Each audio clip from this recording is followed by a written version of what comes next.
이사야 14장 24절로부터 27절까지의 말씀입니다. 찾으신 줄 알고 우리 교독하시고요. 마지막 절은 같이 합독하도록 하겠습니다.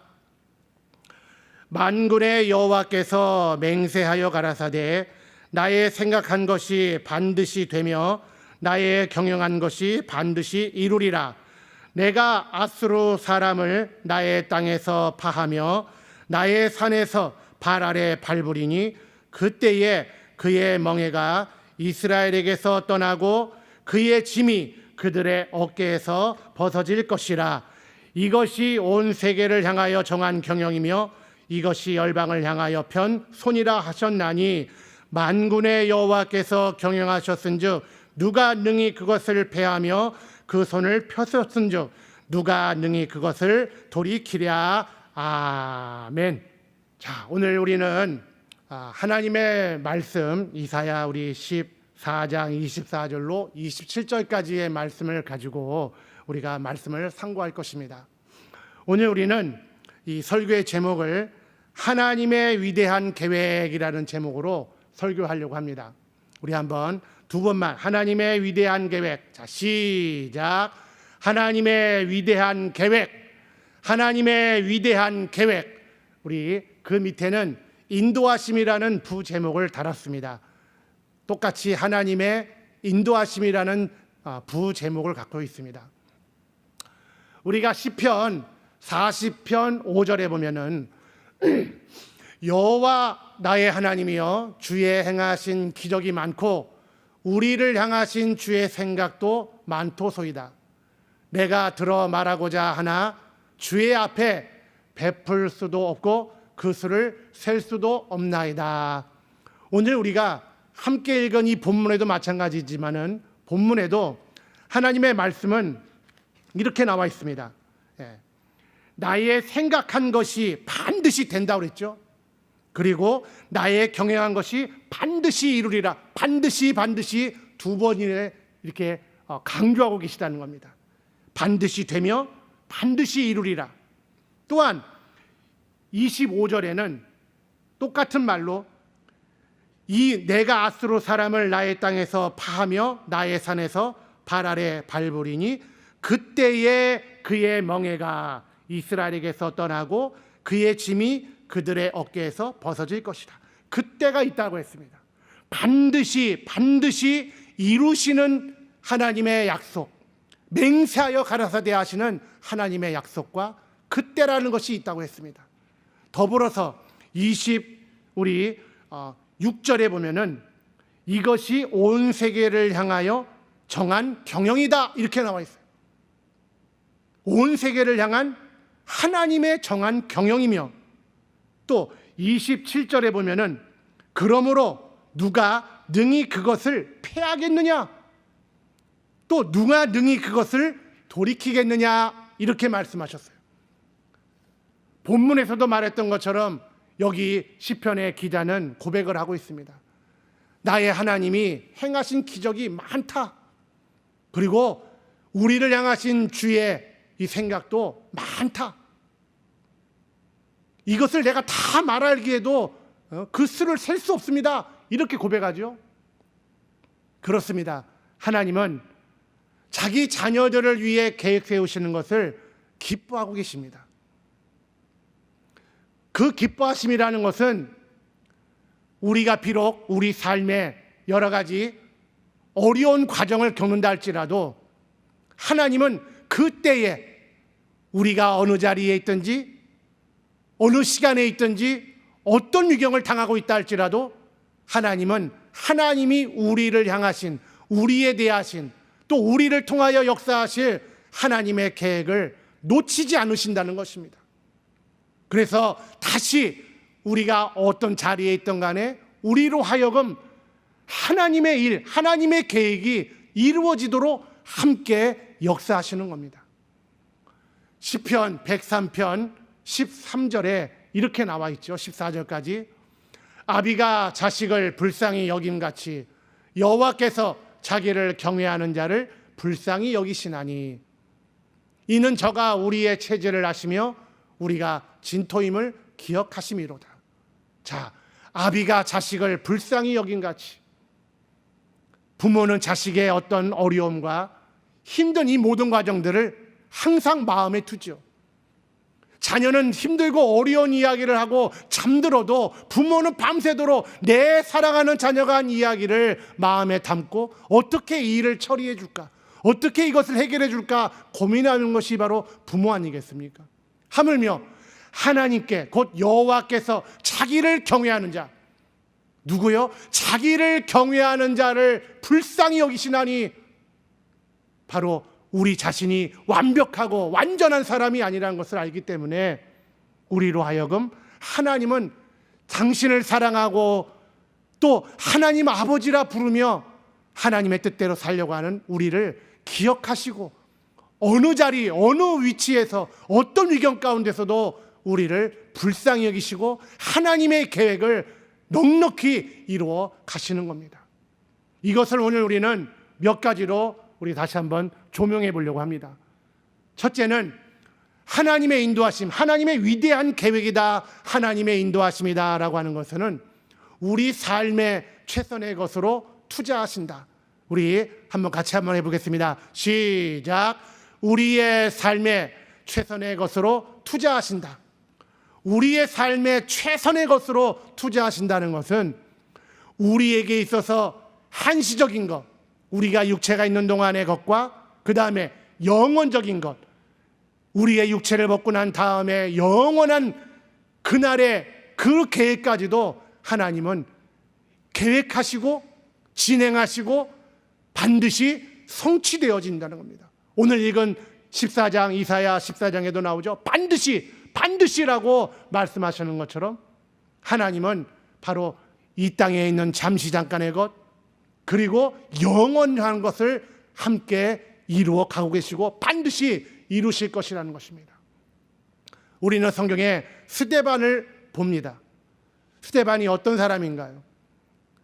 스데반은 바로 순교한 사람입니다. 물론 다른 일도 있었지만은 스데반의 역사 가운데 우리가 충격으로 받아들인 것은 뭘까요? 바로 그의 순교입니다.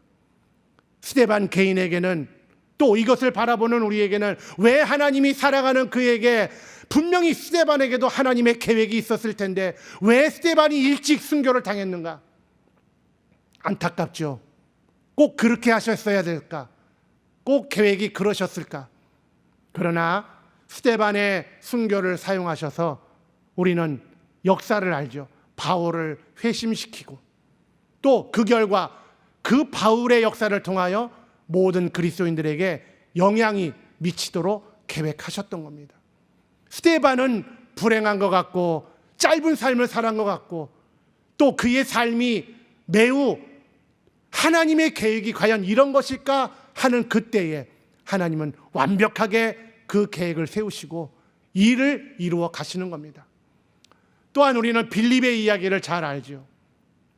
빌립은 사마리아의 큰 부흥을 그대로 둔 채라고 했어요. 이 말은 뭘까요? 이제 그 사마리아의 베드로와 요한 그 예루살렘 교회에서 큰 사도들 제자들을 보내서 그 사마리아 교회가 부흥하게 하셨어요. 그리고 가장 부흥을 일으키는 그때에 바로 빌립을 그 가사라고 하는 동네는요 한 150km 떨어져 있는 동네입니다. 그렇게 멀리 떠나게 한다는 것이 빌립의 입장에서는 왜 지금 한참 부흥이고 한참 잘 나가고 한참 좋을 때인데 왜 가사로 내려가게 하시는가? 그래서 합리적이지 못한 일처럼 보였습니다. 누구나 이 일에 대하여 왜 이때에 빌립이 가사로 내려가야 됐는가? 그러나 그 가사로 내려가는 동안에 어떤 일이 있었나요? 노중에서 에티오피아의 내시를 만났고 그에게 성경을 가르치고 칙례를 주고 그래서 그 내시로 말미암아 아프리카의 복음의 문이 열렸던 것입니다. 우리는 두 번째 하나님의 인도하심이다. 하나님의 위대한 계획에는 우리의 삶을 중요한 가치와 영원한 영광으로 채우고 계십니다. 우리는 하나님의 전체 계획 중에서 중요한 부분을 차지하고 있어요. 이것은 우리가 매번 정말 많은 말씀을 듣지만은 우리가 어떤 존재입니까? 하나님의 형상의 모양을 닮은 유일한 존재입니다. 그리고 하나님의 호흡을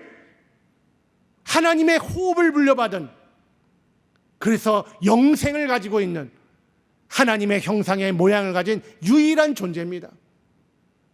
그래서 하나님 닮고 하나님다운, 또 하나님이 우리에게 하신 말씀대로 살아갈 수 있도록 유일하게 우리에게만 계명을 주신 겁니다. 그래서 하나님은 우리와 함께 역사하시는 겁니다. 우리보다 더 오래 사는 짐승도 있습니다. 나무도 있고요, 더 단단한 물질도 있고요, 더 큰 것도 존재합니다. 그런 것 앞에, 세상의 큰 자연 앞에 인생은 매우 연약해 보이죠.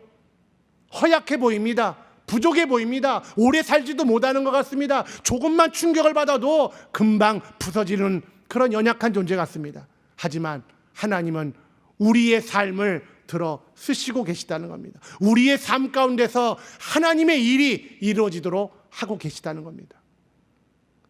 우리의 삶에 우리는 요나의 이야기를 한번 기억해 봐야 할 것입니다. 요나는 하나님으로부터 도망을 하려 했습니다. 또한 이세벨이 누군가요? 이세벨은 하나님의 뜻을 거역하는 하나님의 선지자들, 그죠? 하나님의 선지자들을 죽여야 되겠다고 하나님의 뜻에 거역하는 일을 계획하고 진행하려고 했습니다. 요셉의 형제들은 어떤 사람들인가? 요셉에게 약속하신 성공이 이루어지지 못하게 하기 위해서 요셉의 생명을 그의 목전에서 제거하려고 했습니다. 그렇죠. 요나나 이세벨이나 요셉의 형제들을 보면은 다 자기들이 어떤 계획을 하고 또 이것을 자기 뜻대로 하려고 하지만은 결국에 그 계획은 전적으로 다 실패했습니다. 왜 그럴까요? 하나님은 하나님의 계획을 반드시 이루시는 겁니다. 그리고 그때에 우리로 하여금 알게 하신다는 겁니다.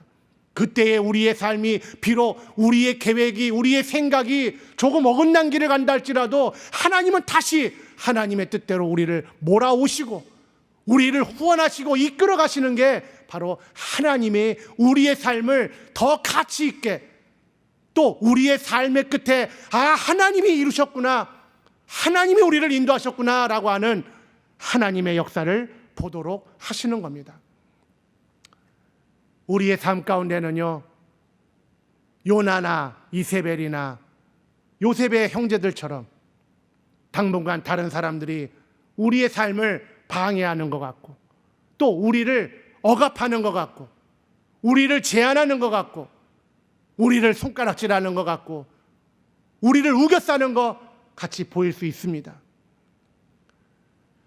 그러나 우리의 삶은 아무도 우리를 해칠 수 없습니다. 할렐루야! 왜 그럴까요?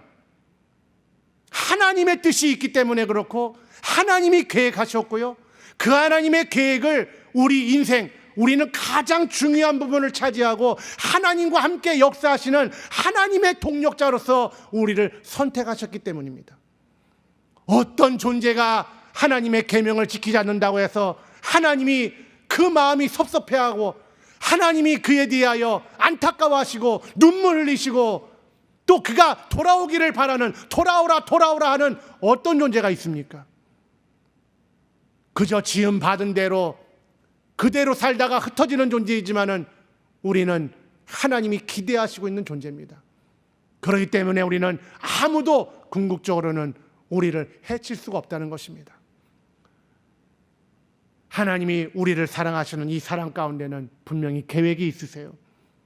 이 계획을 이루어가시는 일에는 우리가 미처 생각지 못한 그런 어려움, 어떤 과정들이 존재하겠고, 그래서 때로는 피하기도 쉽고 숨고도 쉽고 때로는 외면하고도 싶은 그런 일들도 있겠죠. 하지만 하나님은 그런 고난을 통하여 우리의 모든 삶에 이런 어려움에 이런 모든 것들이 비록 힘들고 어려운 과정을 한다 할지라도 하나님께서는 함께 계획하시고 함께 인도하시고 함께 우리를 역사하시기 때문에 우리에 대하여 그 끝날에 풍성히 갚아주신다는 사실을 우리는 믿고 있습니다. 할렐루야! 우리는 하나님의 인도하심에 대하여 세 번째는 일의 종국을 볼 수 있게 하신다입니다. 우리 같이 한번 해보겠습니다. 시작. 일의 종국을 볼 수 있게 하신다. 계획의 궁극적인 결과를 알고 계시는 분은 하나님 한 분이십니다. 그리고 그 계획을 이루시려면은 우리에게 어떠한 일들이 있을까를 하나님 아버지는 알고 계시다는 겁니다. 우리가 하나님을 믿는 믿음이 어디에 있나요? 하나님은 하나님의 말씀을 우리에게 주시고 이 말씀을 우리가 선택했을 때에 수많은 선택의 여러 가지 어떤 출발점이 존재하겠죠. 그러나 하나님의 말씀을 우리가 선택했을 때에 그 결과를 하나님은 알고 계시는 겁니다. 우리가 하나의 예를 든다면은 마치 오늘 설교하고 있는 목사가 과연 내가 이 손을 주머니에 넣을 것인가 아니면은 이 주머니에 손을 빼가지고 들고 있을 것인가 하나님은 아실까요? 모르실까요? 전지전능하시기 때문에 하나님은 아시겠죠. 그래서 하나님은 마치 내가 그러면 하나님을 속일 수 있을까? 마치 주머니에 넣는 듯 하면서 내 손을 바깥으로 빼버리면은 하나님을 속일 수 있지 않겠는가? 이런 어리석은 생각도 해볼 수 있겠죠. 그러나 우리는 하나님의 전지하심이라고 하는 것은 내가 무엇을 선택할 것인가에 대해서 전지하시다는 것이 아닙니다.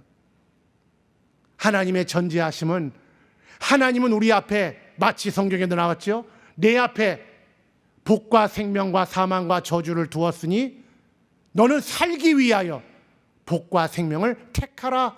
우리에게 미리 계획에 대한 그 일에 대한 어떤 결과에 대하여 우리에게 말씀하고 계시다는 겁니다. 그래서 우리로 하여금 뭔가요? 말씀을 믿고 하나님의 계획을 믿고 복과 생명을 택하라고 하시는 겁니다. 분명 우리 눈에는 사망과 저주도 보일 것입니다.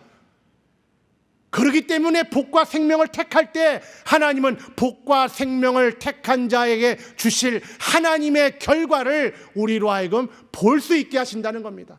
하나님이 전지하신 것은 내가 무엇을 선택할까 이것을 아시는 것이 아니라 내가 선택한 그 결과를 하나님은 전지하시다는 겁니다. 할렐루야. 내가 복을 택하든지 사망을 택하든지 저주를 택하든지 생명을 택하든지 하나님은 그 끝을 알고 계시다는 겁니다.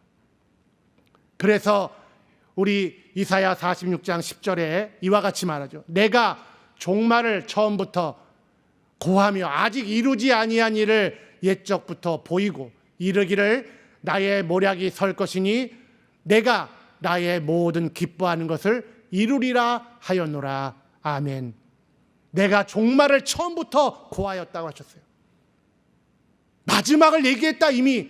그러므로 이 처음 될 때 하나님의 계획이 우리에게 나타내지고 들려지고 깨닫게 되어지는 그때에 너는 이것을 내 계획이 이것인 것을 네가 알라라고 하시는 거 아니겠습니까? 그러므로 하나님이 이루실 일에 대하여 우리는 믿고 의심하지 않는 것입니다.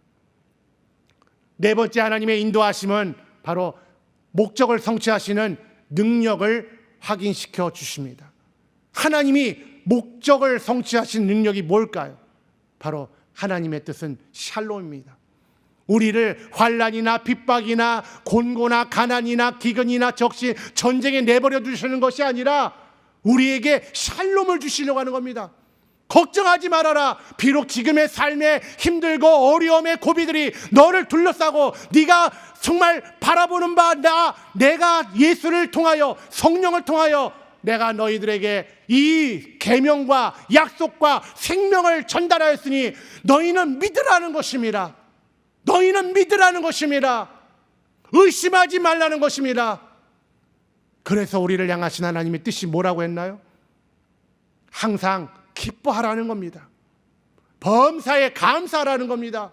그리고 쉬지 말고 기도하라는 겁니다. 왜요? 이는 너희를 향하신 하나님의 뜻이다라고 했습니다. 이것을 항상 기뻐하고 범사에 감사하고 쉬지 않고 기도하는 거예요. 이것은 하나님의 샬롬이라고 하는, 내가 너에게 이런 이 모든 말 반드시 이루리라 하시는 하나님의 그 샬롬의 결과를 우리에게 보여주시려고 하는 겁니다. 하나님은 그러므로 우리의 이런 삶에 있는 많은 우여곡절들, 생로병사, 희노애락, 우환과 질고를 방관하고 가만히 앉아 계시는 것이 아니라는 겁니다. 시편 40편 8절에도 이렇게 나와 있죠. 나의 하나님이여, 내가 주의 뜻 행하기를 즐기오니 주의 법이 나의 심중에 있나이다 하였나이다.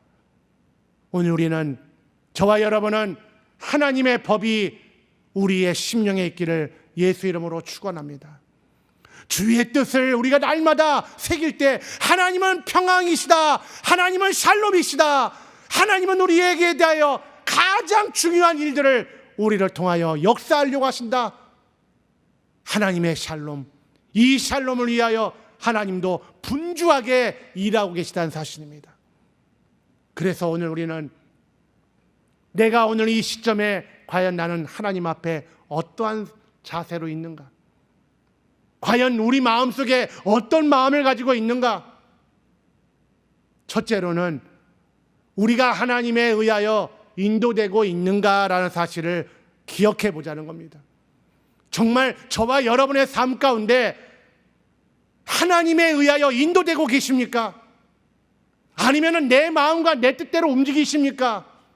처음은 성령으로 시작하였지만은 육체로 마치겠느냐 하신 말씀처럼 처음은 하나님이 하십니다, 하나님의 뜻입니다, 하나님이 역사하십니다라고 했지만은 어느덧 하나님의 뜻은 구하지 아니하고 내 뜻과 내 마음과 내 생각대로 살아가고 있지는 않으십니까?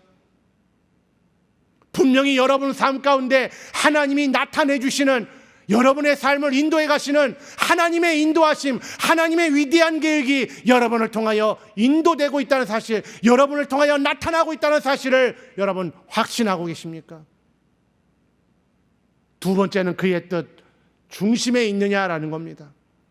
내 뜻, 내 생각, 내 경험, 우리의 어떤 삶의 역사가 아니라 그의 뜻 중심에 우리가 있는가? 우리는 예수 그리스도를 우리 삶의 중심에 예수 그리스도란 말을 우리는 이 한 해 동안에 계속 해왔지 않습니까? 내 삶의 중심에 예수 그리스도 계시다.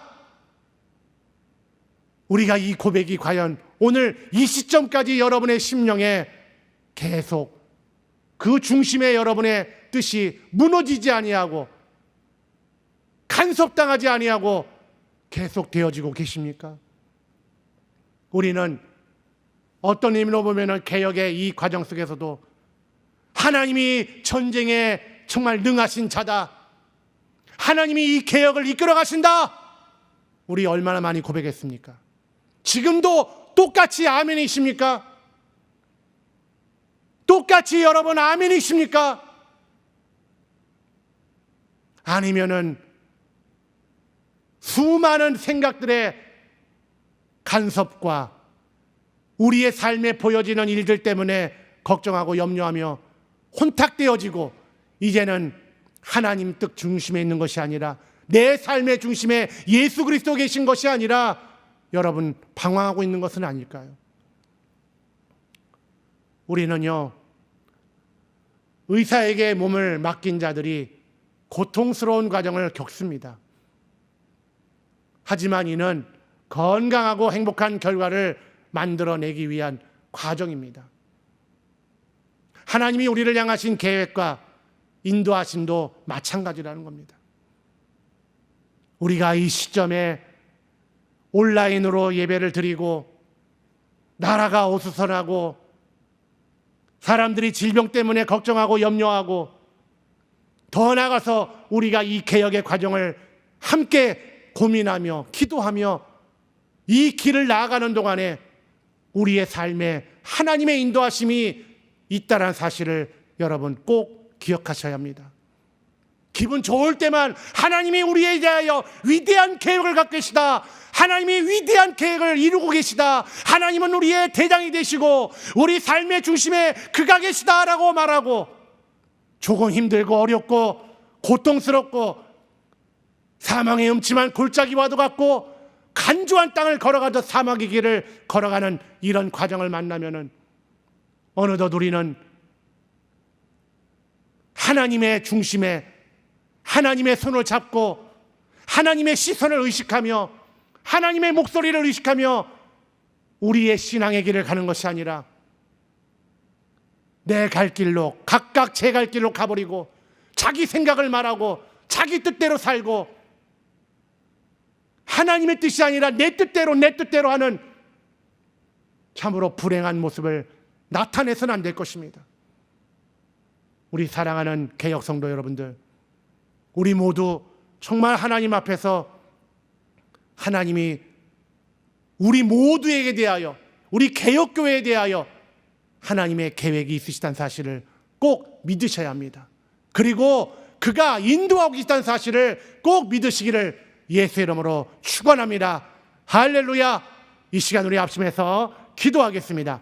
기도할 때 하나님, 참으로 우리의 삶 가운데 하나님의 위대한 계획, 하나님의 인도하심이 우리의 삶에 늘 있게 해달라고, 어쩌면 깜깜하고 더 어두울수록 작은 빛이 크게 보이듯 정말 하나님, 우리의 삶에 또 우리 개혁의 이 교회가 걸어갈 이 믿음의 향방을 하나님이 인도해 주시고 역사해 달라고, 그래 우리 일생에 하나님의 인도를 받으며 살게 해달라고 다 같이 합심하여 기도하도록 합니다.